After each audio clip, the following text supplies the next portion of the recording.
Assalamualaikum warahmatullahi wabarakatuh. Alhamdulillah hamdan katsiran thayyiban mubarakan fi wa asyhadu an la ilaha illallah wahdahu la syarikalah iqrara bihi wa tauhida wa asyhadu anna Muhammadan abduhu wa rasuluh. Yaqulu Rabbuna azza wa jalla fi kitabihil karim, ya ayyuhalladzina amanu taqullaha haqqa tuqatih wa la tamutunna illa wa antum muslimun. Ya ayyuhan nasu taqu rabbakumul ladzi khalaqakum min nafsin wahidah wa khalaqa minha zawjaha wa batha minhumma rijalan katsiran wa nisaa'a wattaqullaha alladzi tasaaluna bihi wal arham innallaha kana 'alaikum raqiba. Ya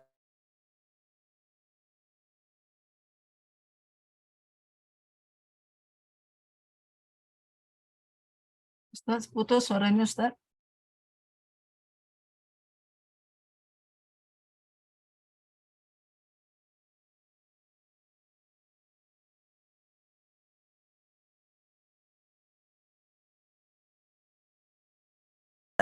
nah. Ustaz. Alhamdulillah, ibu-ibu sekalian, para ummahat dimanapun berada yang kami muliakan, semoga semuanya dalam kondisi sehat walafiat. Alhamdulillah, tidak terasa di beberapa hari ke depan kita akan memasuki bulan yang istimewa, yaitu bulan Ramadan. Semoga Allah Rabbul Alamin memberikan kemudahan, kesempatan kepada kita semuanya untuk merasakan Ramadan di tahun ini. Kajian kita ini masih dalam kerangka kajian pra-Ramadan. Kajian dalam rangka persiapan memasuki bulan Ramadan. Mengangkat sebuah tema, membersihkan hati agar menggapai takwa. Masya Allah. Ya, judulnya bagus nih. Ya, judul dari panitia kajiannya, Masya Allah. Jazakumullah khairan. Membersihkan hati agar menggapai takwa. Ibu-ibu sekalian, para ummahat dimanapun berada yang kami muliakan, Allah Subhanahu wa Ta'ala mewajibkan puasa, ya, itu tujuannya bukan kemudian agar tubuhnya kita menjadi tubuh yang ideal, bentuknya bagus, bukan itu, ya. Tapi Allah jadikan, Allah syariatkan, Allah wajibkan puasa di bulan Ramadan untuk satu tujuan yang mulia. Apa itu? Untuk menjadikan kita semuanya sebagai hamba-hamba yang bertakwa. Itu inti itu.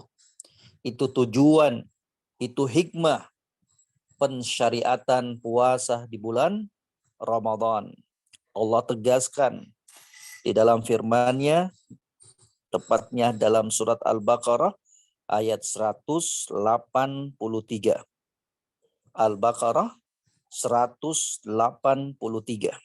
Allah Subhanahu wa Ta'ala berfirman, A'udzu billahi minasyaitonir rajim.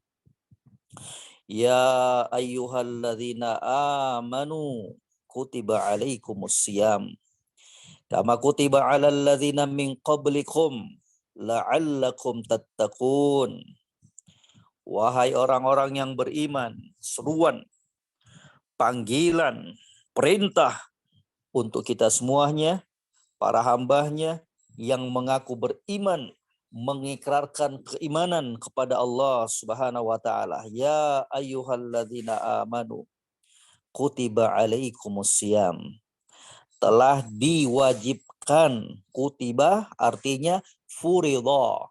Telah diwajibkan. Kutiba artinya furidha. Telah diwajibkan. Alaikum, kepada kalian. Ya. Asyam, puasa. Kama kutiba alal ladzina min qablikum. Sebagaimana juga kami telah wajibkan puasa tersebut kepada orang-orang sebelum kalian. Jadi puasa itu bukan kekhususan umat Islam, tapi umat-umat terdahulu juga ada syariat puasa. Cuman gimana bentuknya? Apakah mereka makan sahur? Dari jam berapa puasanya? Wallahu ta'ala a'lam. Itu bukan urusan kita. Gak perlu juga kita ngorek-ngorek, cari-cari referensi gimana ya cara puasanya orang dahulu. Gak usah. Yang jelas kita fokus terhadap syariat puasa yang telah dibimbingkan oleh junjungan kita Nabi Muhammad Sallallahu Alaihi Wasallam. Intinya, ibu-ibu sekalian yang kami muliakan, intinya bahwa ternyata puasa tersebut adalah syariat Allah yang mulia, yang Allah wajibkan kepada kita selaku umat Nabi Muhammad Sallallahu Alaihi Wasallam. Juga Allah wajibkan untuk umat-umat sebelum umat Nabi Muhammad Sallallahu Alaihi Wasallam. Intinya apa? Gunanya apa? Apa sih faedahnya, tujuannya? Allah tutup ayat ini dengan firman-Nya, la'allakum tattaqun, agar kalian menjadi orang-orang yang bertakwa kepada Allah Subhanahu wa taala. Ya. Jadi itu tuh ya, tujuan puncak dari pensyariatan puasa, membentuk pribadi-pribadi muslim dan muslimah yang bertakwa kepada Allah Subhanahu wa taala. Makanya para ulama pun kemudian menyimpulkan kandungan-kandungan hikmah dari puasa tersebut. Ya. Kata mereka, di antara hikmah pensyariatan puasa, tazkiyatun nafsi wa tadhiruha wa tanqiyatuha minal akhlaq ar-radi'ah wal akhlaq ar-radhilah. Hikmah puasa itu, ibu-ibu sekalian, untuk membersihkan jiwa dan hatinya kita, mensucikannya, membersihkannya dari akhlak-akhlak yang rendah dan hina. Membersihkan hatinya kita menjadi hati-hati yang qalbun salimun, hati yang bersih. Karena hati yang bersih itulah yang akan membawa kemanfaatan pada diri seorang hamba, Bu.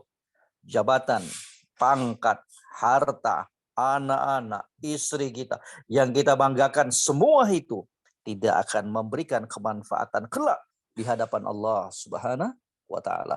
Yauma la yanfa'u malun wala banun illa man atallaha biqalbin salim. Kalau bisa ibu hafal ini ayatnya ini. Diingat-ingat ya, yauma la yanfa'u malun wala banun illa man atallaha biqalbin salim. Di hari itu, di hari kiamat, kata Allah, tidak lagi berguna hartanya kita yang selama ini kita kumpulkan dari pagi sampai malam.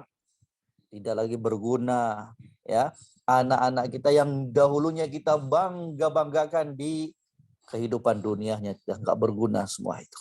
Illa yang berguna, kata Allah, man atallaha biqalbin salim, orang yang datang menghadap Allah dalam keadaan hatinya itu bersih. Subhanallah. Jadi Bu, maaf selama ini ternyata kita lebih konsentrasi untuk menampilkan, menjaga penampilan fisiknya kita. Ya, itu enggak terlarang dalam syariat, silahkan. memperhatikan fisik, ya, merawatnya itu juga bagus. Tapi jangan lupa ibu-ibu sekalian, ternyata ada perawatan yang lebih harus kita perhatikan, yaitu perawatan, perhatian terhadap hatinya kita. Penampilan hatinya kita. Tidak akan guna rupa yang cantik, tidak akan berguna rupa yang tampan, tidak akan berguna bodi yang bagus, yang tidak disertai dengan hati yang bersih, hati yang selamat dari noda-noda penyakit hati. Jadi itu, ya, makanya penting bagi setiap individu muslim dan muslimah memperhatikan kondisi hatinya. Lah Ustadz, apa sih korelasinya hati dengan takwa itu? Ya, katanya membersihkan hati guna mencapai takwa. Ibu-ibu sekalian, ya, korelasi hubungan antara hati dan takwa itu sangat erat.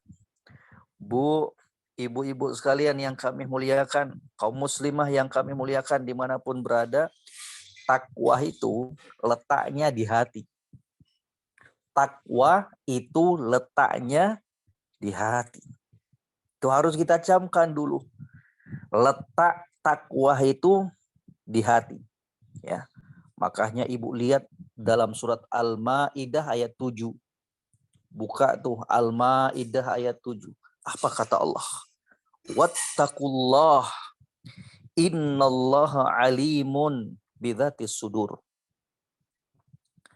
Bertakwalah kamu kepada Allah. Bertakwalah kalian kepada Allah.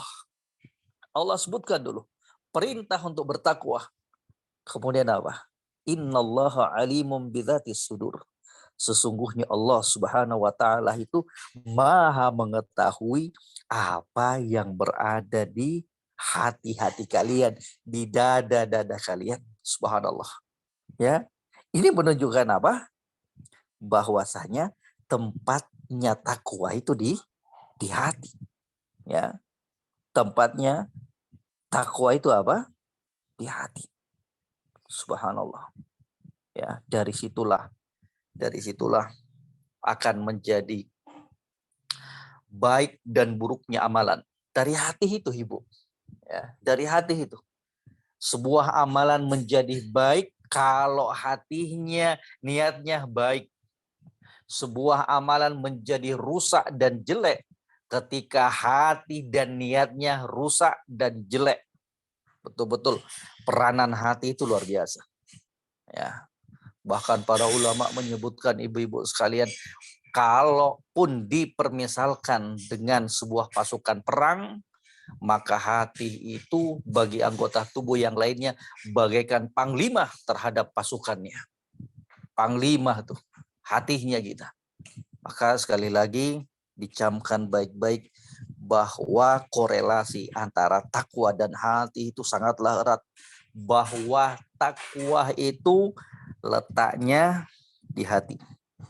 Ketika itu Nabi Shallallahu Alaihi Wasallam di dalam hadis yang diriwayatkan oleh Imam Muslim, beliau mengatakan di hadapan para sahabatnya, la tahasadu, wala tanajashu, wala tabaghadu, wala tadabaru, wala yabi ba'dukum ala bai'in ba'd, wa kunu ibadallahi ikhwana. Jangan kalian saling dengki, hasad, nggak boleh, haram hukumnya. Wala tanajashu, jangan saling mengintai, nengok orang, urusin urusannya orang, nggak usah. Ya. Wala tabaghadu, jangan saling membenci, nggak boleh. Bersihkan hatinya kita. Wala tadabaru, jangan saling berpaling. Ketemu temannya cuek, ketemu temannya nggak mau disapa, ketemu temannya nggak mau ngomong. Nggak boleh. Ya. Kata Nabi Shallallahu Alaihi Wasallam, wala tadabaru, jangan kalian saling membelakangi, tidak menyapa satu sama lainnya. Wa kunu ibadallahi ikhwana. Jadilah kalian hamba-hamba yang bersaudara. Harus bersaudara. Pupuk itu persaudaraan di antara kaum muslimin. Buang jauh-jauh penyakit, hasad, dengki, saling memusuhi, buang semua. Ya, al muslimu akhul muslim, la yadhlimuhu wa la yahkiruhu. Seorang muslim itu adalah saudara bagi muslim yang lainnya. Jangan dia zalimi saudaranya, jangan dia remehkan saudaranya. Kemudian fokus kepada lafaz yang terakhir ini. Kata Nabi Shallallahu Alaihi Wasallam, at-taqwa hahuna. Subhanallah. Ya, at-taqwa hahuna. Kata Nabi Shallallahu Alaihi Wasallam, takwa itu letaknya di sini nih. Takwa itu letaknya di sini. Di mana? Wa yushiru ila sadrihi thalatha marrat. Nabi ketika ngomong, ibu-ibu sekalian, at-taqwa hahuna, beliau itu sembari memberikan isyarat, ya, isyarat ke dadahnya. Sini nih, ya. Beliau mengacungkan jarinya itu ke arah dadahnya. Di sini nih takwa ini. At-taqwa hahuna, sambil beliau menunjuk ke arah dadahnya di hadapan para sahabatnya. At-taqwa hahuna, takwa itu letaknya di sini. At-taqwa hahuna, takwa itu letaknya di sini, di dada, di hati. Subhanallah. Ya. Makanya Al-Imam An-Nawawi alaihi rahmatullah ketika memberikan penjelasan singkat terhadap penggalan hadis ini, yaitu takwa hahuna, kata Al-Imam Nawawi memberikan komentar penjelasan singkat terhadap ucapan sabda Nabi at-taqwa hahuna, takwa itu letaknya di sini nih, ya. Wa yushiru ila sadri thalatha marratin, ya. Sambil beliau mengarahkan, ya, ke dadahnya. Dalam riwayat yang lainnya juga kata Imam Nawawi, innallaha la yanzuru ila ajsamikum wa la yanzuru ila qulubikum walakin yanzuru ila qulubikum. Allah itu enggak menilai, Allah itu enggak melihat kepada bentuk-bentuk tubuh kalian, tinggi, pendek, gemuk, langsing, ya. Dalam riwayat yang lainnya Allah juga enggak lihat kepada rupa-rupa kalian, ganteng, cantik, ataukah jelek. Allah enggak lihat itu. Itu bukan, ya, barometer kemuliaan seorang hamba di hadapan Allah. Akan tetapi kata Nabi, walakin yanzuru ila qulubikum. Akan tetapi Allah melihat, Allah menilai, ya. Allah menilai dari hati-hati kalian, ya. Kata Imam An-Nawawi alaihi rahmatullah, ya, annal a'mal adh-dhahirah la yahsulu biha at-taqwa wa inna ma tahsulu bima yaqa'u fil qalbi min 'azamatillah wa khasyatihi wa muraqabatihi. Amalan-amalan zahir, amalan-amalan yang nampak itu belum menggambarkan ketakwaan seseorang, belum, ya.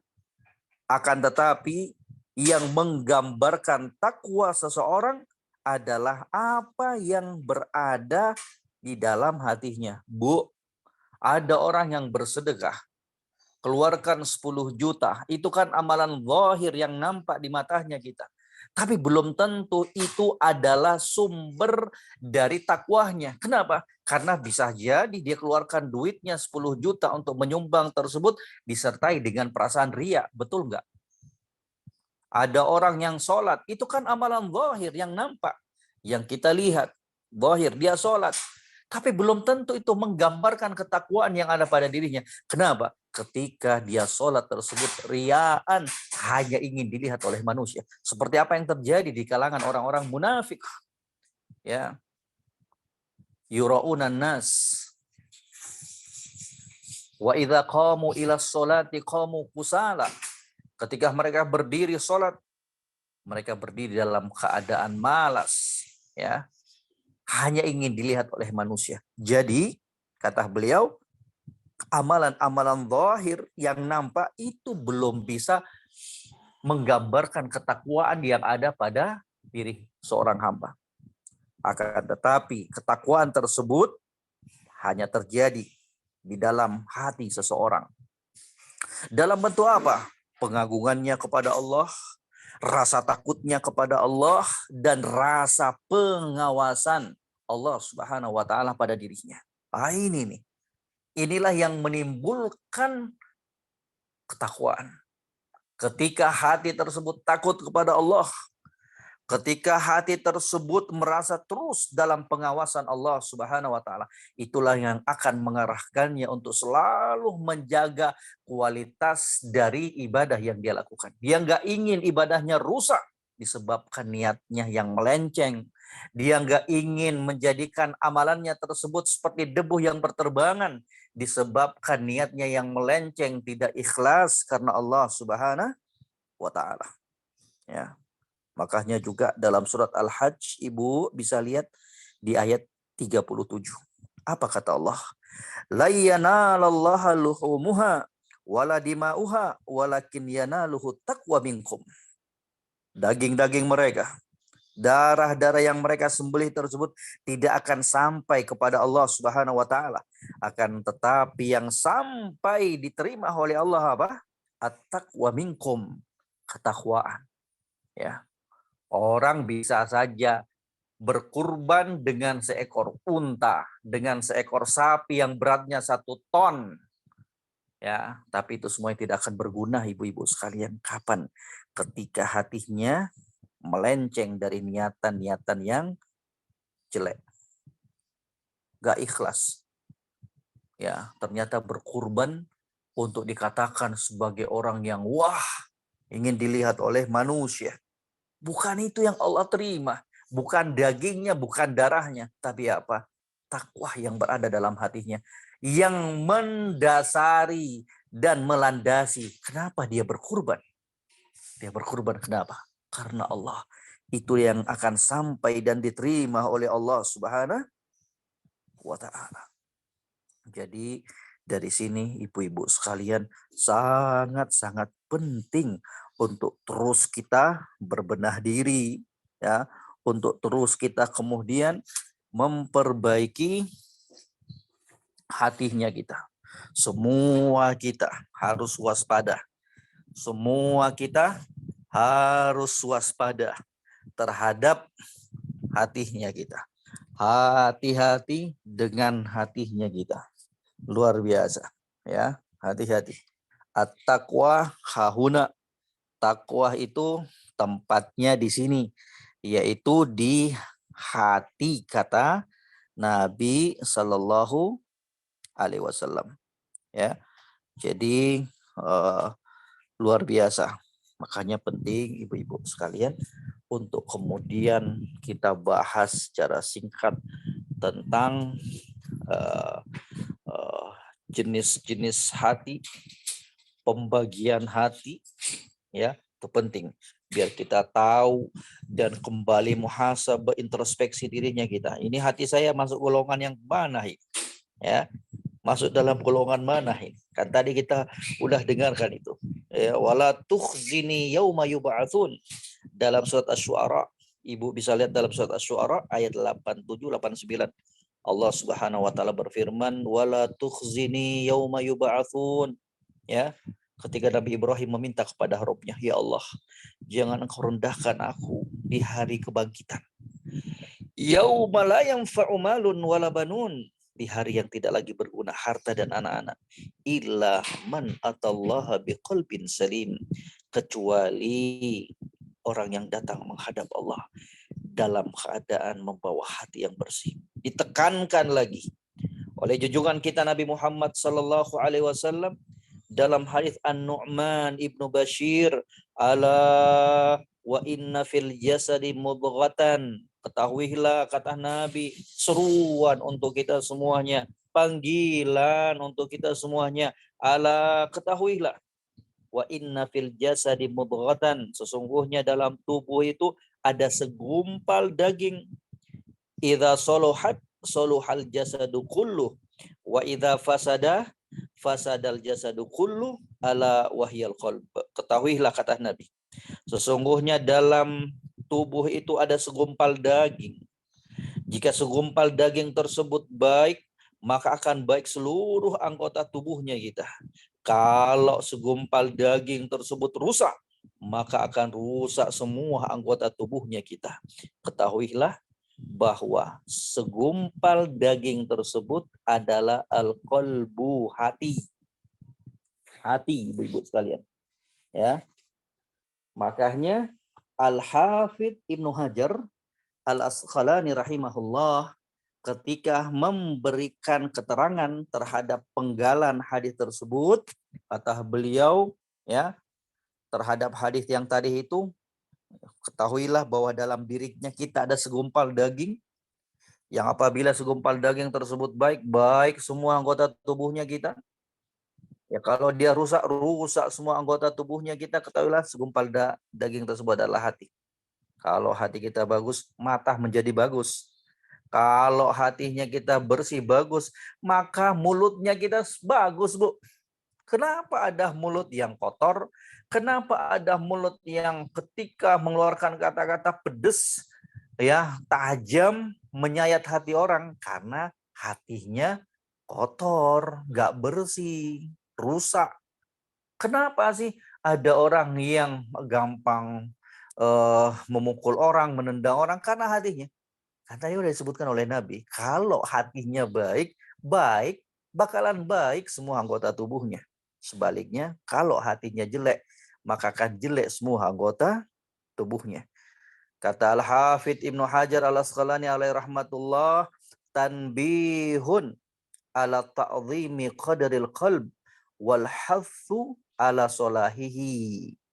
Di dalam hadis tersebut terdapat peringatan ya tentang mulianya hati tersebut ya. Dan juga di dalam hadis tersebut terdapat dorongan, hasungan, motivasi untuk kita memperbaiki hatinya kita. Jangan main-main, Bu. Jangan main-main. Hati itu kecil, cuman segumpal daging. Tapi kalau dia rusak, kalau dia berpenyakit, bahaya. Membahayakan dunia dan akhiratnya kita. Subhanallah. Ya. Jadi hati-hati. Ya. Hati-hati dengan hatinya kita. Ibu-ibu sekalian, untuk bisa introspeksi diri, untuk bisa muhasabah dirinya kita. Kita itu memiliki hati yang gimana ya? Maka perlu kita sebutkan dulu ini. Aqsamul qulub. Ya. Pembagian dan macam-macam hati. Disebutkan oleh Al-Imam Ibnul Qayyim alaihi rahmatullah, kata beliau, al-qulub ila thalathati aqsam. Hati itu terbagi 3 macam, ya. Yang pertama, al-qalbul awwal, al-qalbus sahih. Hati yang sehat, hati yang bersih. Subhanallah. Ini yang kita minta ibu-ibu sekalian kepada Allah. Ini yang kita terus upayakan agar hatinya kita itu bersih, sehat, selamat. Gimana sih Ustaz? Hati yang bersih, selamat itu. Kata Al-Imam Ibnul Qayyim alaihi rahmatullah, al-qalbus sahih huwallazi salima min an yakuna li ghairillahi fihi syirkun biwajhin ma. Hati yang bersih, hati yang selamat itu adalah hati yang selamat dari kesyirikan kepada Allah, kepada selain Allah Subhanahu wa taala. Selamat dia, bersih dia dari noda-noda kesyirikan. Ya. Dia hanya beribadah kepada Allah. Dia hanya bertawakal kepada Allah. Dia hanya takut kepada Allah. Dia hanya berharap kepada Allah Subhanahu wa taala. Hatinya selalu tunduk terhadap kebaikan, mudah untuk menerima kebenaran. Inilah jenis hati yang bermanfaat untuk seorang hamba. Nah, itulah hati yang selamat ketika kita menghadap Allah, sebagaimana disebutkan dalam surat Asy-Syu'ara ayat 88-89. Illa man atallaha biqalbin salim, biqalbin sahih, kecuali orang yang datang menghadap Allah dengan membawa hati yang bersih, hati yang selamat, selamat dari noda-noda kesyirikan. selamat dari noda-noda penyakit hati, dengki, iri dan lain sebagainya. Ya. Kemudian yang kedua, al-qalbus tsani, hati yang kedua. Jenis hati yang kedua kata Imam Ibnul Qayyim alaihi rahmatullah, al-qalbul marid, hati yang berpenyakit. Hati-hati Bu, kita semuanya harus waspada. Ya, al-qalbul marid. Apa sih maksudnya hati yang berpenyakit Ustaz? Wa huwa qalbun lahu hayatun wa bihi illatun falahu madatani. Hati yang berpenyakit itu kata Imam Ibnul Qayyim adalah hati yang satu sisi terkadang dia hidup sehat, terkadang juga berpenyakit. Nah, itulah hati yang marid, qalbun maridun. Jadi unsur kandungan hati yang berpenyakit itu ada dua, ya. Terkadang hatinya baik, terkadang hatinya bersih, ya. Dia kadang sadar melakukan kebaikan, cinta kepada Allah, ikhlas beribadah, bertawakal kepada Allah Subhanahu wa taala, hidup rajin baca Al-Qur'an. Tapi terkadang, ya, terkadang di dalam kehidupannya juga apa? Ya, ada penyakit, ya. Hasad, dengki, sombong, ya, takjub, ya, bangga diri, ya, cinta untuk selalu dipuji, ya, ingin meraih kekuasaan, pujian. Itu yang namanya apa? Qalbun maridun. Terkadang dia baik hatinya, terkadang terjatuh dalam kedengkian, kesombongan, ya, ujub, bangga diri, rendahkan orang lain. Itu. Ya, jadi diingat-ingat nih. Mana sih hati saya, yang mana ini? Ya. Kemudian yang ketiga, al-qalbus tsalits. Jenis hati yang ketiga, al-qalbul mayyit. Subhanallah. Wa huwa alladzi la hayata bihi fa huwa la ya'rifu rabbahu wa la ya'buduhu bi amrihi wa ma yuhibbuhu wa yardahu bal huwa waqifun ma'a syahawatihi wa ladzatihi. Hati yang mati itu adalah hati yang tidak ada kehidupan di dalamnya. Dia nggak mengenal Robnya, dia tidak menyembah Allah, dia tidak cinta kepada Allah, dia nggak rela kepada Allah Subhanahu wa taala. Bahkan hatinya selalu tenggelam dan hanyut dalam syahwatnya, dalam kesenangannya, ya. Subhanallah. Dia nggak peduli. Allah mau marah, mau murka, nggak peduli. Ya, naudzubillah. Ini yang paling berbahaya. Ya, qalbun mayyit. Hati yang mati. Naudzubillah. Jadi ibu sekalian hati-hati. Ya.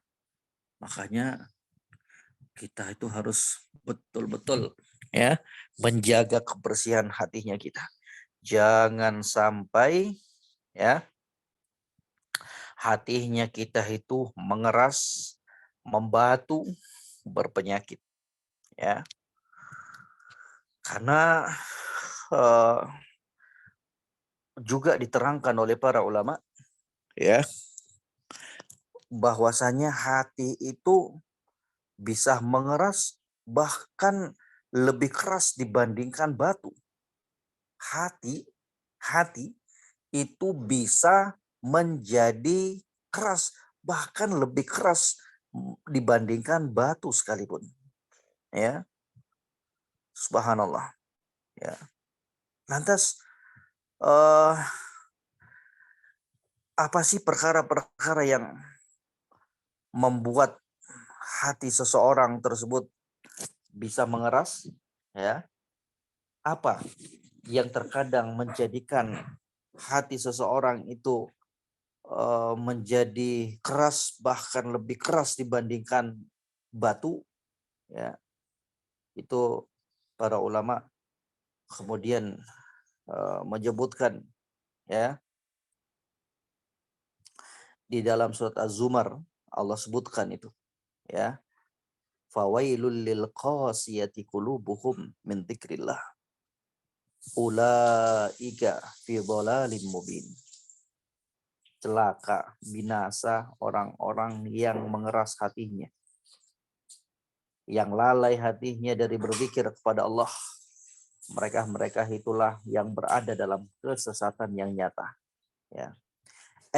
Minal ghaflah anillah, yaitu lalai dari Allah.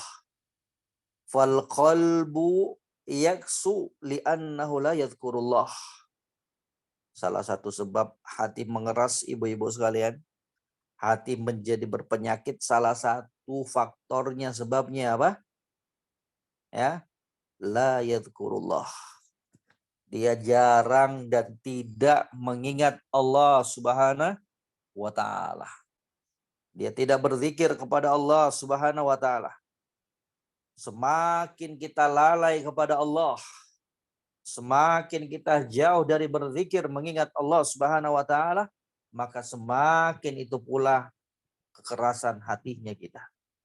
Ya. Semakin kita malas membaca Al-Qur'anul Karim. Ya, itu kan menjadi sebab tuh. Zikrullah yang terbesar, zikir yang termulia itu adalah apa? Qiraatul Quran. Membaca Al-Qur'anul Karim. Ya, maka hati-hati. Ya, upayakan hatinya kita selalu dalam kondisi sehat, dalam kondisi selamat. Ya, makanya juga di kesempatan ya hari ini ya kita harus mengetahui gimana sih tips-tips untuk menjadikan hatinya itu kita menjadi hati yang bersih, qalbun salim. Ya. Kata Al-Imam Ibnul Qayyim alaihi rahmatullah, la tatimmu lahu salamatuhu mutlaqan hatta yaslam min khamsati asya. Ini ucapan yang baik ibu-ibu sekalian. Ya, didengarkan, dicatat, diingat-ingat. Ya. Kata Imam Ibnul Qayyim alaihi rahmatullah, wala tatimmu lahu salamatuhu. Hati itu tidak akan selamat, hati itu tidak akan sehat kecuali dia terbebaskan dari 5 hal. Ingat-ingat ini faedahnya. Ya, hati itu tidak akan menjadi sehat, hati itu tidak akan menjadi bersih kecuali dia bersih dari 5 hal, selamat dari 5 hal. Yang pertama, minasyirkin yunakidut tauhid. Dia selamat dari kesyirikan. Ya, berarti apa? Isi hatinya kita dengan tauhid. Ya. Bersihkan hatinya kita dari kesyirikan, isi dengan tauhid. Apa itu? Kita yakini bahwa satu-satunya sesembahan yang berhak disembah hanyalah Allah. Kita yakini bahwa tidak ada yang memelihara, tidak ada yang mengatur alam semesta ini kecuali Allah Subhanahu wa taala. Ya, selamatkan hatinya kita dari kesyirikan. 1. Wa bid'atin tukhalifus sunnah. Ya. Hatinya apa? Selamat, bersih dari bid'ah yang menyelisihi sunnah. Ingin hatinya kita bersih, ibu-ibu sekalian, maka jauhkan, selamatkan hatinya kita itu dari kebid'ahan. Jauhi bid'ah. Jauhi bid'ah. Bagaimanapun bentuknya. Ya, bagaimanapun bentuknya. Bid'ah itu jelek semuanya. Ya. Kemudian yang ketiga, wasyahwatin tukhaliful amr. Hatinya selamat dari syahwat. Ya. Hatinya selamat dari syahwat. Hatinya selamat dari syahwat, hawa nafsu, ya, yang terkadang menjadikannya tidak menjalankan apa yang diperintahkan oleh Allah Subhanahu wa taala. Jadi ibu sekalian, sekali lagi, tidak akan hati itu menjadi bersih, selamat, sehat. Hati itu tidak akan memberikan kemanfaatan kecuali terbebaskan dari 5 perkara ini. Yang pertama tadi dari kesyirikan, yang kedua dari kebid'ahan, perkara-perkara yang baru dalam Islam, Kemudian yang ketiga dari syahwat, hawa nafsu. Ya. Kemudian yang keempat, ghaflatin tunakidu adzikr. Ya. Selamat dari ghaflah, kelalaian. Berarti apa? Zikir kepada Allah. Ingat kepada Allah. Ingin hatinya kita itu selalu selamat, bersih. Zikir kepada Allah. Ala bidzikrillahi tatmainnul qulub. Ketahuilah, hanya dengan berzikir, mengingat Allah, hati ini akan menjadi tenang. Ya. Hati ini menjadi tenang. Maka jangan biarkan terus hanyut dalam kelalaian. Ghaflah, itu bahaya. Akan menjadi rusak hatinya kita. Akan menjadi berpenyakit hatinya kita ini, Ibu sekalian. Ya, subhanallah. Ya. Jadi syirik, bid'ah, syahwat, ghaflah. Ya. Jadi ada berapa tadi? Minasyirki, min bid'atin, min syahwatin, wa min ghaflatin. Ya. Kemudian apalagi yang berikutnya, wahawa. Ini yang kelima, Bu, diingat-ingat, penting nih, faedahnya bagus nih, ya. Wahawan yunaqidut tajrid wal ikhlas. Selamatkan dirinya kita dari hawa nafsu. Kalau tadi syahwat, kalau ini hawa nafsu. Ya, hawa nafsu yang sering menggoda kita untuk tidak ikhlas dalam beribadah kepada Allah. Ya, 5 ini, Bu. Bersihkan hatinya kita dari 5 perkara ini. Dari 5 penyakit ini. Dari 5 noda-noda ini. Kesyirikan, bid'ah, syahwat, ghaflah, kelalaian, kemudian hawa nafsu. 5 ini. Ya. Kemudian kata Al-Imam Ibnul Qayyim alaihi rahmatullah, wa hadhil khamsatu hujubun anillah. Maka 5 perkara inilah, kesyirikan, bid'ah, syahwat, kelalaian, hawa nafsu, yang akan menghalangi seseorang dari Allah Subhanahu wa taala. Ya. Wa tahta kullu wahidin minha anwa'un katsiratun. Ya. Kata beliau, kata Al-Imam Ibnul Qayyim, dan dari 5 perkara ini itu ada cabangnya masing-masing, ya. Dari kesyirikan muncul cabang-cabangnya yang lainnya itu. Maka ini pokoknya semua ini. Selamatkan dirinya kita dari kesyirikan, maka akan terselamatkan kita dari cabang-cabangnya. Ya. Maka hati-hati, sekali lagi hati-hati. Usahakan kita terus menjaga kebersihan, keselamatan, kesehatan hatinya kita dari noda-noda dan penyakit-penyakit.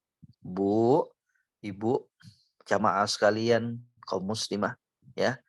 Kalau hatinya kita bersih, ya, kata para ulama, salamatul qalbi sababun lil fauz wal falah yaumal qiyamah. Sekarang pembahasannya kita, apa sih buah? Ustadz, apa sih manfaatnya? Ustadz, apa sih faedahnya dari hati yang bersih tersebut? 1, ini manfaatnya nih. Sengaja kita berikan ini agar kita semakin terangsang, semakin terdorong, semakin semangat untuk memperhatikan kebersihan hatinya kita. Yang pertama, kalau hatinya kita bersih, ibu-ibu sekalian, maka itu akan menjadi sebab keberhasilan, keselamatan kita pada hari kiamat. Ibu ingat selalu itu. Asy-Syu'ara ayat 87 sampai 89. Wala tukhzini yauma yub'atsun yauma la yanfa'u malun wala banun illa man atallaha biqalbin salim. Ya. Jadi itulah yang akan bermanfaat. Kalau hati kita bersih, manfaatnya apa? Kita bakalan selamat dari kengerian hari kiamat. Ya. Ya. Kengerian hari kiamat. Ya. Di dalam hadis Nabi Shallallahu Alaihi Wasallam, dalam hadis yang diriwayatkan oleh Imam Muslim dari sahabat Abu Hurairah radhiyallahu taala, kata Nabi Shallallahu Alaihi Wasallam, yadkhulul jannata aqwamun afidatuhum mithlu afidatit thair. Akan masuk ke dalam surga sekelompok orang yang hatinya itu seperti hati burung, ya, bersih, tidak ada hasad, dengki dan lain-lain sebagainya. Hati-hati Bu, hati-hati Bu. Kata Nabi Shallallahu Alaihi Wasallam, la yadkhulul jannata man kana fi qalbihi mithqalu dzarratin min kibr.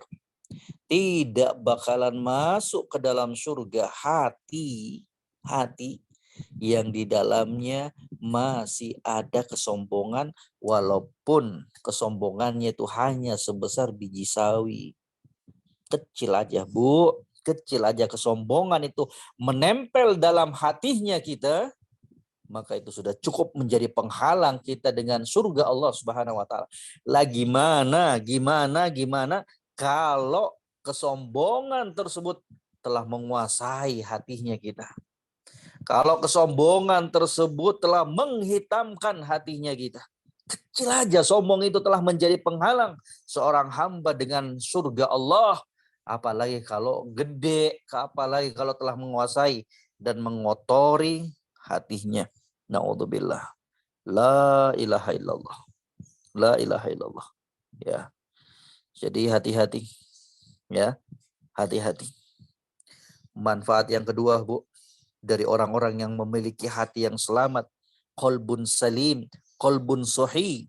Apa itu? Sababun fi maghfiratid dzunub. Orang-orang yang memiliki hati yang bersih itu akan menjadi penyebab dosanya dihapuskan oleh Allah Subhanahu wa taala. Amalan-amalannya diterima oleh Allah Subhanahu wa taala. Di dalam hadis Abu Hurairah radhiyallahu taala kata Nabi sallallahu alaihi wasallam, tuftahu abwabul jannati yaumal itsnain wa yaumal khamis. Pintu surga dibuka di setiap hari Senin dan Kamis. Fayukfar likulli abdin la yusyriku billahi syai'a. Allah ampuni setiap hamba yang tidak menyekutukan Allah dengan sesuatu apapun. Allah ampuni. Illa rojulan kanat bainahu wa baina akhihi syahna. Kecuali ini orang yang tidak Allah maafkan, yang Allah tidak ampuni dosanya, illa seorang lelaki. Kecuali seorang lelaki yang terjadi kebencian antara dia dengan saudaranya. Nggak baikan, bermusuhan.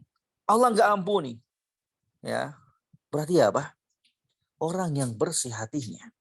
Orang yang tidak ada pertikaian antara dia dengan saudaranya, dia terus menjaga kebersihan hatinya. Itulah orang-orang yang akan mendapatkan apa? Pengampunan dari Allah. Sampai kata Allah, wa yuqal, dikatakan unduru hadzaini hatta yastoliha. Tahan dulu, jangan ampuni orang itu dulu. Jangan ampuni sampai dia baikan, sampai dia berdamai, ya. Andiru hadzaini, tunggu. Jangan ampuni dulu. Hatta yastoliha, sampai mereka berdamai. Subhanallah. Bu, apa sih sebabnya terjadi pertikaian? Apa sih sebabnya terjadi permusuhan di antara sesama kaum muslimin?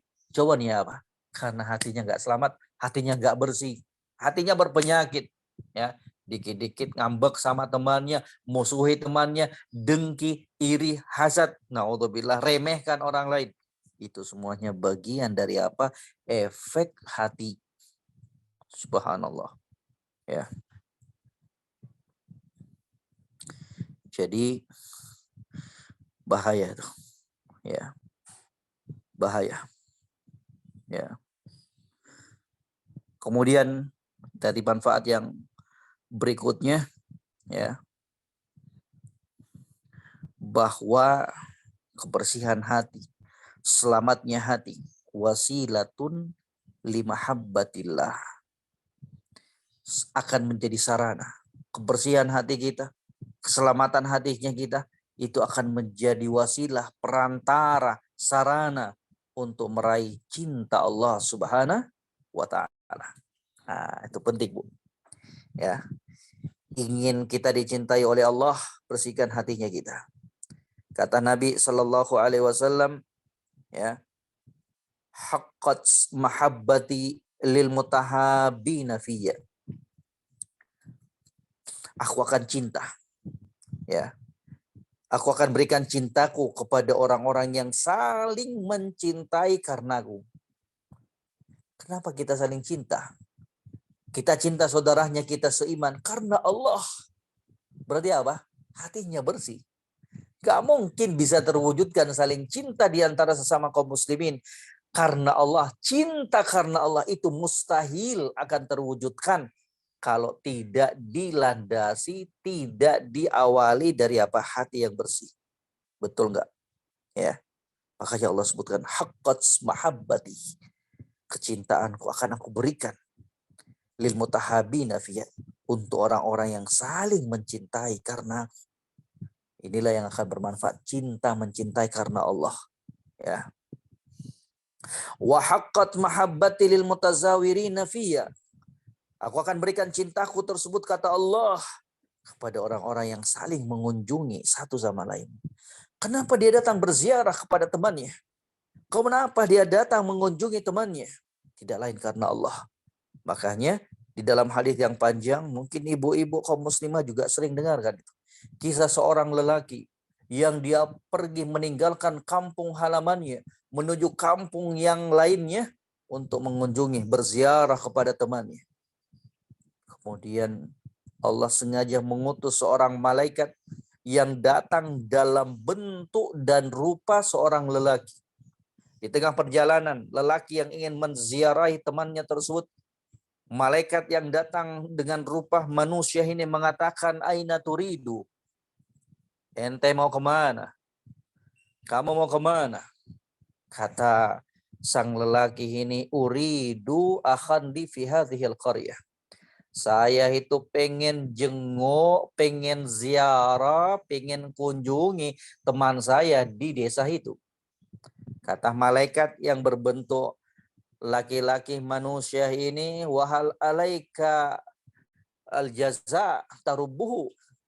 Apakah kamu pernah utang budi, utang jasa kepada orang itu? Katanya nggak pernah. Saya nggak ada utang sama dia, utang jasa pun nggak ada. Lantas apa yang membuat kamu berangkat mengunjunginya? Ya, katanya saya pergi mengunjunginya karena sesungguhnya aku cinta dia karena Allah. Subhanallah. Ya, nggak ada tendensi duniawinya, tapi dia cinta. Dia lakukan kunjungan tersebut, ziarah tersebut karena dia cinta saudaranya tersebut karena Allah.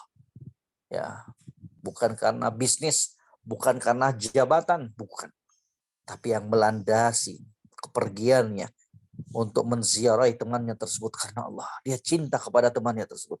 Cinta kepada teman, cinta karena Allah, sekali lagi tidak bakalan terwujud kalau hati seseorang itu rusak dan kotor. Itu mustahil. Ya, subhanallah. Luar biasa ini. Ini menunjukkan apa? Bahwa kebersihan hati itu wasilatun limahabbatillah, sarana yang akan mengantarkan seseorang kepada apa? Cinta Allah Subhanahu wa taala. Ya, luar biasa. Menutup perjumpaan kita, ibu-ibu sekalian, kita akan menyebutkan kaifas sabil ila iktisabil qalbil salim.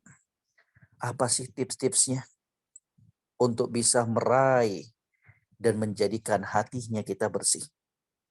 Yang pertama, kata para ulama, qiraatul Quran wa dzikrul maut. Membaca Al-Quran. Ingin menjadikan hatinya kita bersih, selamat, mari kita sering-sering membaca Al-Quran dan mengingat kematian. Ya. Mengingat kematian. Ini tips yang paling ampuh ini, yang paling mujarab. Ya, untuk menjadikan hatinya kita selalu berkilau dengan keimanan.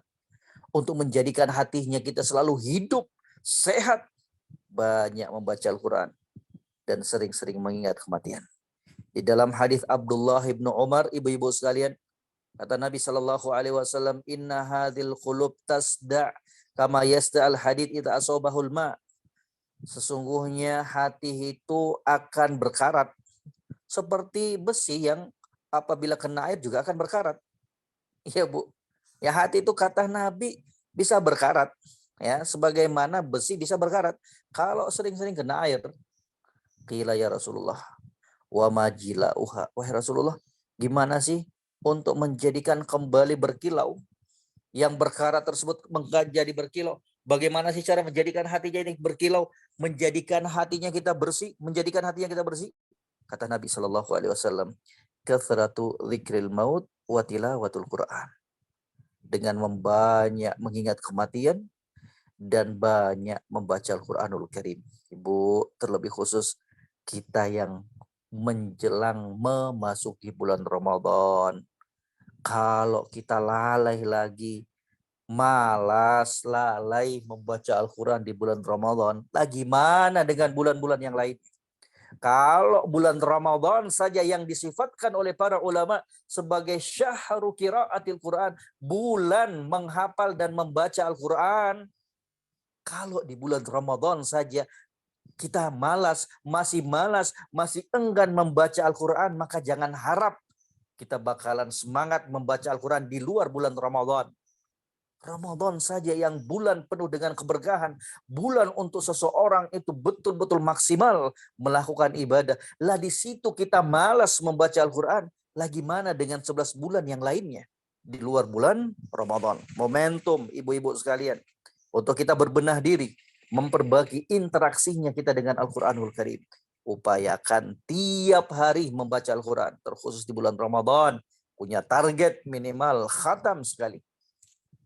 Ya, minimal tuh. Ya. Kemudian apa? Banyak-banyak menikmati, renungkan, berpikir bahwa kita di dunia itu sebentar saja. Bahwa kita semuanya akan meninggalkan dunia yang fana. Ya, makanya Nabi mengatakan apa? Aktsiru dzikra hadzimil ladzat, yakni al-maut. Sering-seringlah kalian mengingat, mengenang akan kematian. Sering. Kenapa? Karena kata para ulama, orang-orang yang sering mengingat kematian tersebut akan lebih memacu dia untuk segera bertobat, akan memacu dia untuk semangat melakukan ibadah kepada Allah Subhanahu wa taala. Ya. Jadi luar biasa. Ya. Makanya Al-Imam Ibnul Qayyim alaihi rahmatullah mengatakan fal Quran huwa syifa at-tam min jami'il adwa al-qalbiyah wal badaniyah wal adwa ad-dunya wal akhirah. Coba perhatikan nih ucapan yang indah dari Al-Imam Ibnul Qayyim. Kata beliau, maka Al-Quran itu adalah penyembuh yang sempurna terhadap semua penyakit hati dan badan. Al-Quran ya juga merupakan obat, penawar, penyembuh ya dari dunia dan akhirat. Ya. Subhanallah. Al-Quran ibu-ibu sekalian yang kami muliakan. Ya. Luar biasa. Ya. Kemudian itu tips yang pertama. Yang kedua, suhbatul akhyar. Pilih teman-teman yang baik, Bu. Pingin hatinya kita bersih, selamat selalu. Ya, ibu dan kita semuanya harus selektif, harus memilah dan memilih teman-teman yang baik. Itu pengaruh tuh, Bu. Ya. Pengaruh. Ya. Ar-rajulu atau ka'al-mar'u ala dini khalili falyanzur ahadukum liman khalil. Kata Nabi Shallallahu alaihi wasallam, ya, seseorang itu tergantung dan bakalan terbawa dengan agama temannya. Maka hendaknya kalian menengok, melihat kepada siapa dia berteman, kepada siapa dia bergaul, kepada siapa dia bersahabat. Ya. Jadi luar biasa tuh. Ya. Makanya kata para ulama, ishab arbabal qulub. Ya. Bertemanlah dengan orang-orang yang memiliki hati yang baik. Ya. Hatta yasira laka qalbun, agar kemudian hati kamu itu sama dengan hati mereka, bersih. Itu pengaruh, Bu, pengaruh tuh. Ya. pergaulan, persahabatan, teman itu sangat berefek kepada apa? Kebersihan hatinya kita. Kalau kita bergaul dengan orang-orang yang baik, maka akan baik pula hatinya kita itu. Akan semakin baik, ya. Akan semakin baik. Ya. Kemudian yang berikutnya, mujalasatu sholihin wal ulama. Duduk berkawan, berinteraksi dengan orang-orang yang soleh dan para ulama, orang-orang yang berilmu. Kenapa? Karena kata para ulama, fi mujalasatil ulama was solihin, ya, atibaul qulub tajidud dawa li amrolil qulub wa qasawatiha. Karena duduk, ya, belajar, menimba ilmu di depan ulama, duduk berkawan dengan orang-orang soleh, di situ kita akan mendapati obat dari penyakit hatinya kita, ya, obat dari kekerasan hatinya kita, ya. Jadi sekali lagi diperhatikan ini, ya. Kata Al-Imam Ibrahim Al-Khawwas rahimahullah, beliau mengatakan dawaul qalbi khamsatu asya. Obat yang bakalan membersihkan hati itu ada 5. Ya. Qiraatul Quran bitadabbur. Ini ucapannya Ibrahim Al-Khawwas. Dawaul qalbi khamsatu asya. Obat hati itu ada 5. Qiraatul Quran bitadabbur. Dengan membaca Al-Quran yang disertai dengan tadabbur, luar biasa. Penghayatan. Ya. Wa khala'ul batn. Ya, dengan cara apa? Sering-sering mengosongkan perut. Artinya apa? Sering berpuasa. Jangan sering-sering kenyang. Ya, bahaya juga tuh, Bu.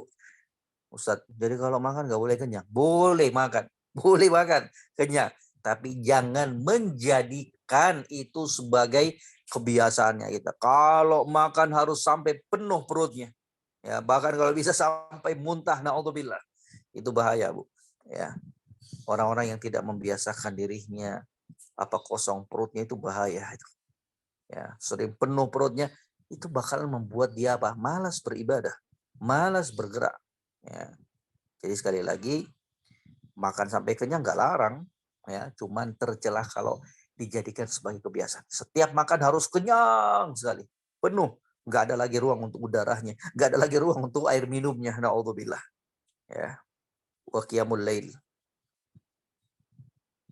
membaca Al-Quran disertai tadabbur dengan mengosongkan perut, rajin-rajin puasa, kemudian qiyamul lail, salat malam, ya. Wa tadarru inda sahar, ya. Dia introspeksi diri, dia merenung, ya. Dia menghambakan dirinya kepada Allah inda sahar, di waktu subuh harinya. Dia bertasbih, ya, beristighfar, wa mujalatus solihin, duduk berkawan dengan orang-orang yang soleh. Itu 5 tuh, ya, obatnya. Kata Ibrahim Al-Khawwas rahimahullah. Ya. Kemudian yang berikutnya, untuk meraih hati yang bersih, doa lillahi ta'ala bisalamatil qalb. Doa minta kepada Allah agar Allah Subhanahu wa taala menganugerahkan kepada kita hati-hati yang bersih. Doa, Allahumma rzuqni qalban taqiyan minasyarr. Ya Allah, rezekikan, anugerahkan, berikan kepadaku qalban naqiyan minasyarr, hati yang bersih, hati yang selamat dari kejelekan. Ya, subhanallah. Ya. Allahumma inni as'aluka tsabat fil amr wal azima 'ala rusyd, ya. Wa as'aluka syukra ni'matik wa as'aluka qalban saliman wa lisanan sadiqan. Ya Allah, ya Allah, ya. Aku memohon keteguhan dalam setiap perkara. Aku memohon kepadamu untuk selalu bersyukur terhadap nikmat-Mu. Wa as'aluka husnal ibadatik, ya Allah, aku mohon kepadamu agar selalu aku memperbaiki kualitas dan kuantitas ibadahku.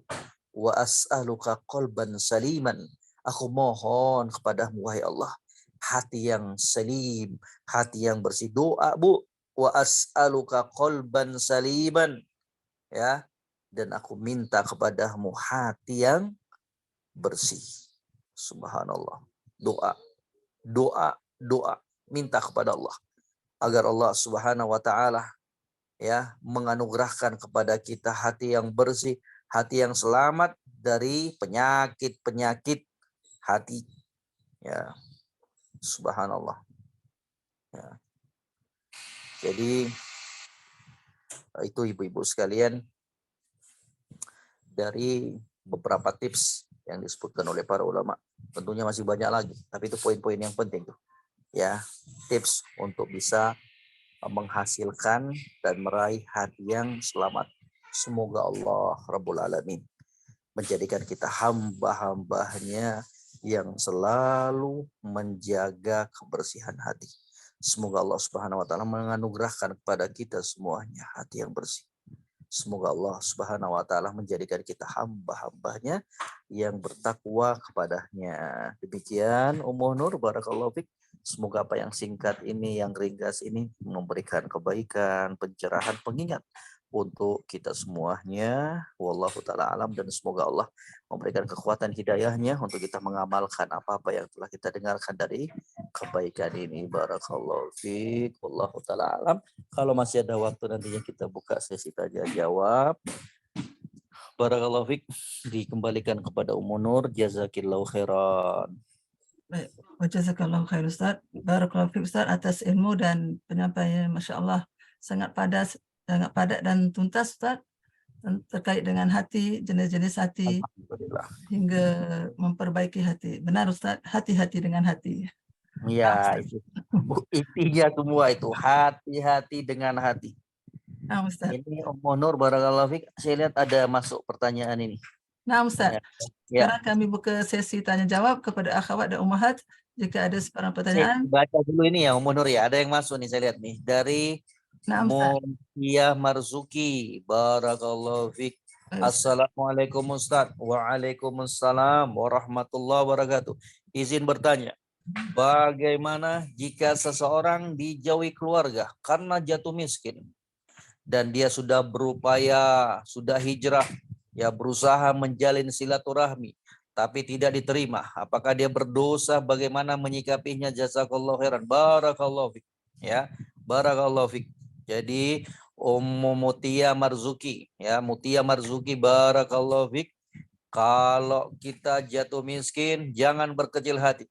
Ya, jangan berkecil hati, karena tadi sudah kita lihat, kita dengarkan bahwa Allah Subhanahu wa taala itu tidak melihat dari rupa-rupa kita, tidak melihat dari hartanya kita, pangkat dan jabatannya kita. Ya, akan tetapi yang Allah nilai adalah ketakwaan yang berada dalam hatinya kita. Ya. Ya, jadi anggaplah itu semuanya, jalanin semua itu sebagai bagian dari takdir Allah Subhanahu wa taala. Wa tilkal ayyam nudawiluha bainan nas. Dan demikianlah hari-hari di dunia ini. Kami sini pergantikan. Besok, kemarin tuh dia orang kaya, sekarang jadi miskin. Kemarin dia pejabat, sekarang sudah rakyat biasa. Kemarin dia miskin, sekarang jadi kaya. Biasa itu. Dan perputaran ya kehidupan di dunia. Jangan berkecil hati. Ya.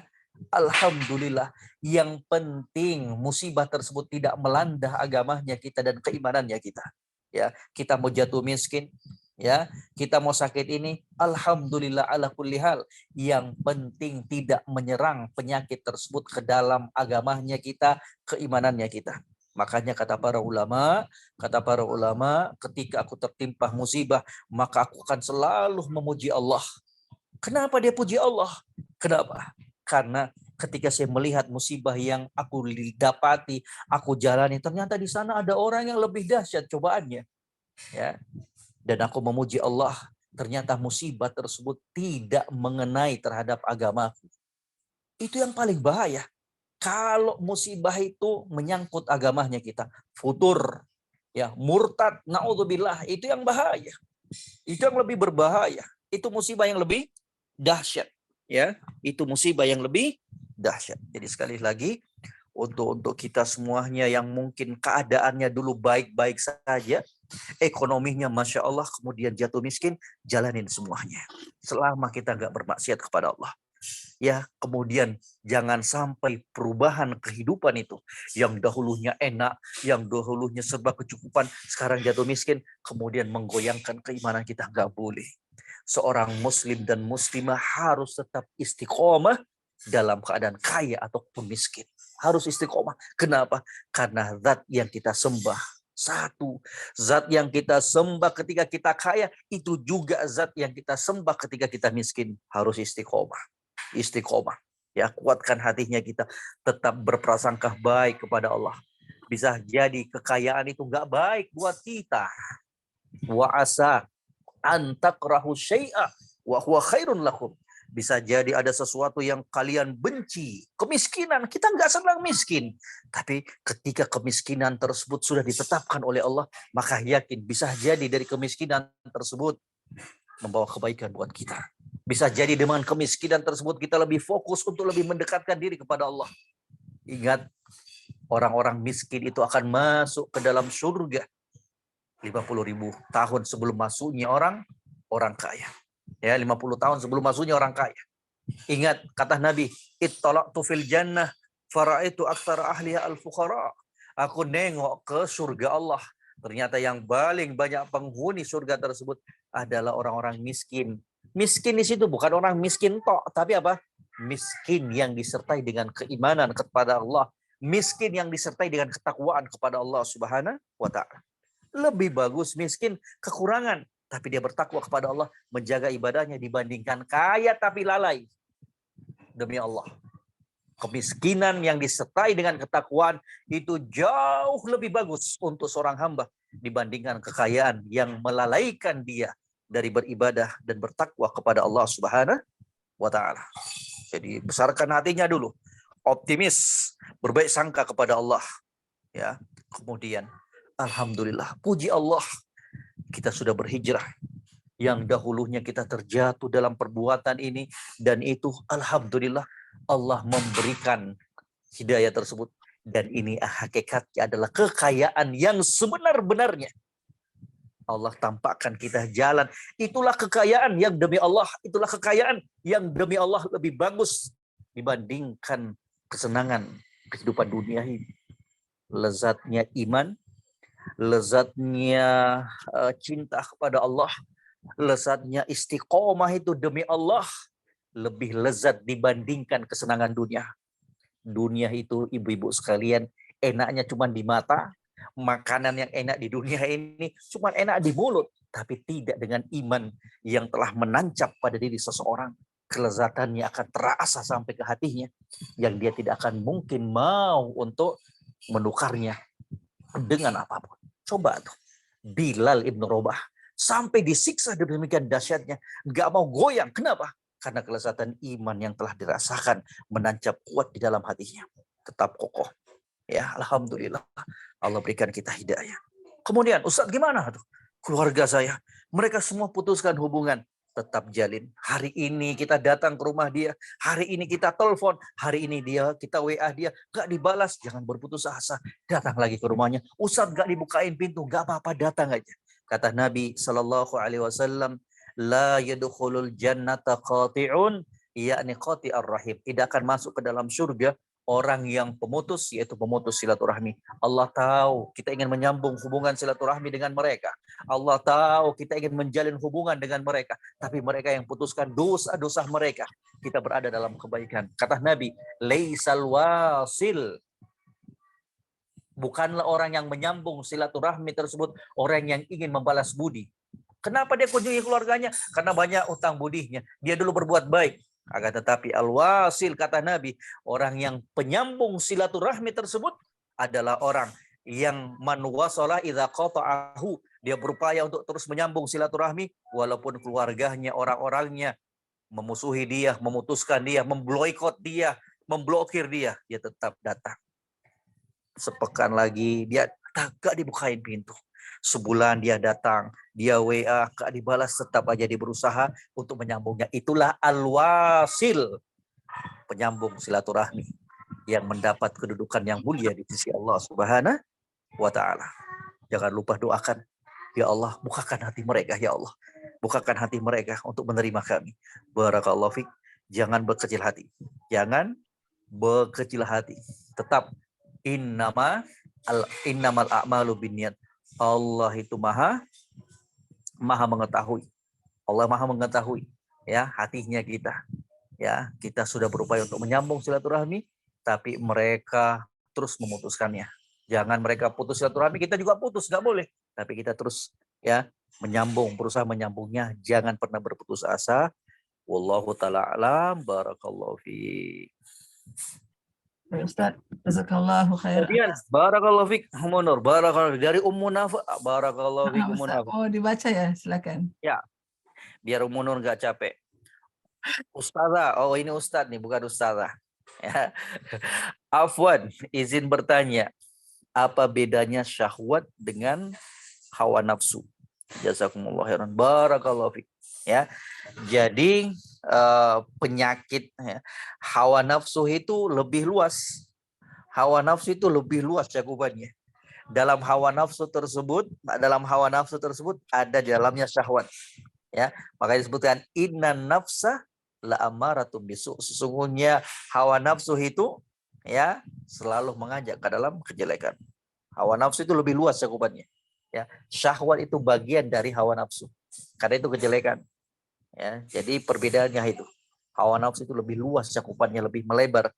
Syahwat itu bagian dari hawa nafsu. Innan nafsa la amaratum bisu. Sesungguhnya hawa nafsu itu selalu mengajak ke dalam kejelekan. Ya, kecuali ya hamba-hamba yang dirahmati oleh Allah Subhanahu wa taala. Ya. Dan juga disebutkan oleh para ulama ya penyakit itu ada dua. Ya. Syahwat dan syubhat. Ya. Dan yang lebih parahnya itu syahwat. Ya. Syahwat. Ya, yang lebih bahayanya itu yang lebih bahaya syubhat, dan yang kedua itu syahwat, mengikuti syahwatnya, ya, mengikuti kelezatan dari keinginan hawa nafsunya, ya. Wallahu taala alam. Barakallahu fiik. Ada yang lainnya? Ya, saya izin bertanya Ustadz. Ya, Bu. Ya, jazakumullah khair Ustadz. Semoga Ustadz dan keluarga selalu diberikan kesehatan dan perlindungan kepada Allah Subhanahu wa taala. Amin. Buat Bu Wiwin sekeluarga dan semua ummahat. Barakallahu fiik. Amin wa fiik barakallah. Ustadz, saya ingin bertanya tentang tadi jenis-jenis hati yang dikatakan hati jenis yang kedua, yaitu hati yang sakit, di mana itu adalah setengah-setengah. Jadi kadang dia mengingat Allah tapi kadang juga bermaksiat.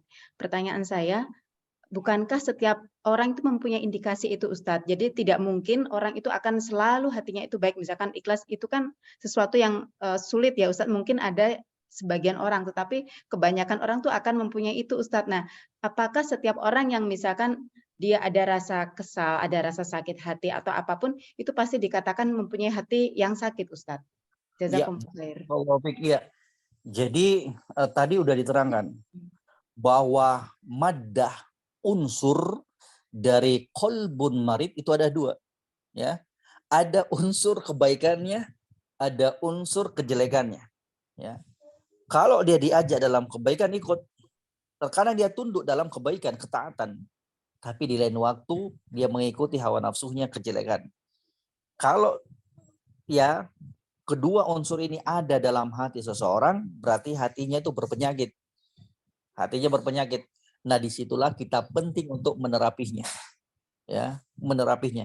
Gimana caranya, Ustaz? Ya dilawan, jangan diikuti hawa nafsunya, jangan diikuti seruan dari unsur yang jelek tersebut tadi. Ya, kalau dikatakan kan semua orang begitu, Ustaz. Iya, memang betul. Tapi kan ada namanya melawan, menolak, ya. Kemudian kalaupun terjatuh, kemudian segera dia beristighfar, memohon ampun kepada Allah Subhanahu wa taala, ya. Jadi sekali lagi, kalau memang hatinya kita terjangkiti dengan qalbun marid ini, segera berbenah, dilawan, jangan diikuti. Wong sudah tahu bahwa hati itu ada kecenderungan kepada kemaksiatan, jangan diikuti.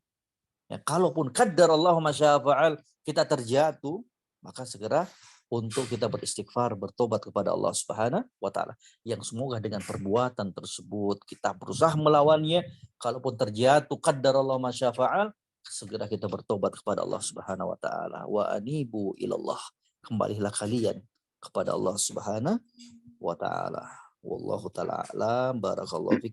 Makanya pentingnya itu kita tahu ya pembagian-pembagian hati ini biar kita introspeksi dirinya kita. Harus kita lawan. Harus kita bersihkan hatinya kita. Kita sudah sebutkan ya juga beberapa tips yang singkat untuk meraih hati yang bersih. Wallahu taala alam. Ya. Umu Nur, Afan, ini ada yang japri ke Ana, saya izin bacakan ya. Ya, tafadhali, silakan Pak Wiwin. Ya, Bismillah, Assalamualaikum warahmatullahi wabarakatuh. Waalaikumsalam warahmatullahi wabarakatuh. Izin bertanya Ustadz, bagaimanakah yang dimaksud bergaul dengan para ulama? Ulama atau Ustadz, contohnya bagaimana Ustadz? Jazakumullah Masya khair. Allah. Di mana kalian bergaul dengan ulama? Ya kalau perempuan cari itu ustazah-ustazahnya, syekhah, duduk dengan mereka. Karena ketika kita duduk bergaul dengan para ulama, para syekhah, itu selain kita menimba ilmunya, kita pun bisa melihat akhlaknya. Makanya diriwayatkan Imam Ahmad rahimahullah, yang ikut kajian beliau itu 5.000 orang. 500 orang itu yang catat, yang lain yang 4.500 orang cuman lihat, dengar faidah dan melihat akhlaknya Imam Ahmad rahimahullah. Ya. Kalau laki-laki mungkin enak, gampang dia berinteraksi dengan syekh, ulama, ustadz. Kalau yang perempuan ya dia bergaul dengan ustazahnya, ya dia duduk menimba ilmu di situ. Kalau nggak bisa ya dengan cara belajar apa online. Kalau memang nggak memungkinkan baginya, belajar online, alhamdulillah. Itu caranya itu, berinteraksi dengan para ulama, duduk bersimpuh di hadapan mereka. Karena selain kita menimba ilmu mereka, kita pun bisa belajar dari akhlaknya mereka. Wallahu taala alam. Ya, jazakumullah khair Ustadz. Barakallahu fiik. Ini saya tambahkan lagi tadi ya, perbedaan antara al-hawa ya dengan syahwat. Juga disebutkan oleh sebagian ulama, diantaranya Al-Imam Al-Mawardi rahimahullah. Kata beliau, kalau hawa nafsu itu ya, itu kebanyakannya berkutat kepada apa? I'tiqad, keyakinan-keyakinan ya, berkaitan dengan pemikiran-pemikiran. Kita hawa nafsu. Adapun syahwat itu lebih orientasinya kepada apa? Mengikuti maladzat, perkara-perkara yang dia senangi ya, perkara-perkara yang sesuai dengan jiwanya, walaupun itu terjatuh dalam kemaksiatan ya. Jadi demikian apa yang sebagian dipaparkan oleh para ulama. Wallahu taala alam, barakallahu fiik. Kalau nggak ada pertanyaan Ustadz, ya, Afwan, boleh satu lagi? iya silakan. Tadi yang obat hati ada 5 yang tadi dikatakan oleh ulama Ibrahim siapa Ustadz? Al-Khawas. Ibrahim Al-Khawas. Ya, Ya. jazakumullah khair Ustadz. Wa iyyak, barakallahu fiik. Baik, akhwat. Ada Assalamualaikum warahmatullahi wabarakatuh. Waalaikumsalam warahmatullahi Boleh minta, wabarakatuh. saya mau bertanya Pak Ustaz. Maaf, Silakan. Ufti ya. Saya dari Vancouver, Kanada. Oh ya, Masya Allah. Ibu siapa? Saya Santi, Pak Ustaz. Ibu Tanti. Santi. Ibu Santi, semoga Ibu Iya. Santi sehat keluarga. Di Amin. Kanada ya? Iya, Pak Ustaz juga. Maaf Pak Ustaz, namanya siapa, saya tidak. Nama saya Sahal. Oh, Pak Ustaz Sahal. Tinggal di mana Pak Ustaz? Di Depok. Oh, di Depok. Afan boleh nanti minta nomor kontaknya Pak Ustaz, mungkin Ya, one day. Nanti dihubungin Bu Wiwin atau Kak Umunur adminnya. Oh, sehat okay. selalu buat Bu Santi. Sama-sama Pak Ustadz juga Pak Ustadz, doa yang barakallahu fiik. Iya. Tetap istiqomah di sana, jaga ibadahnya. Amin insyaallah Pak Ustadz. Jazakallah. Wa iyyak, barakallahu fiik. Sampai sini dulu ya, Bu Wiwin, Ummu Nur. Karena kadar masih harus ada keperluan lagi yang lain. Para umahat semuanya semangat, apalagi sudah memasuk bulan Ramadan. Lakukan persiapan demi persiapan, kembali baca-baca buku-buku seputar bulan Ramadan, banyak berdoa kepada Allah. Para ulama itu sebutkan kanu yad'un Allah sittata asyurin ayyubalighahum Ramadan. Mereka para sahabat, orang-orang terdahulu, doa mereka 6 bulan sebelum masuk bulan Ramadan agar Allah memberikan kesempatan untuk bisa merasakan Ramadan di tahun tersebut. Allahumma sallimni ila Ramadan. Ya Allah, tolong sampaikan aku untuk bisa merasakan bulan Ramadan di tahun ini. Ya, wallahu taala alam. Jazakillahu khairan kepada Ummu Nur, Bu Wiwin dan tim admin Al Huda Sister. Semangat terus semuanya, semangat untuk menjadi pintu-pintu kebaikan bagi umat ini, kepada para ibu-ibu, para ummahat juga. Ya, saya ucapkan jazakumullahu khairan. Semoga semuanya tetap semangat mempelajari agama Allah, terus belajar membekali diri, menghiasi diri dengan ilmu agama Allah Subhanahu wa taala, dan semoga Allah Subhanahu wa taala terus membukakan pintu-pintu ilmu tersebut untuk kita semuanya. Wa akhiru da'wana alhamdulillahirabbil alamin. Subhanakallahumma bihamdik asyhadu an la ilaha illa anta astaghfiruka wa atubu ilaik. Wassalamualaikum warahmatullahi wabarakatuh.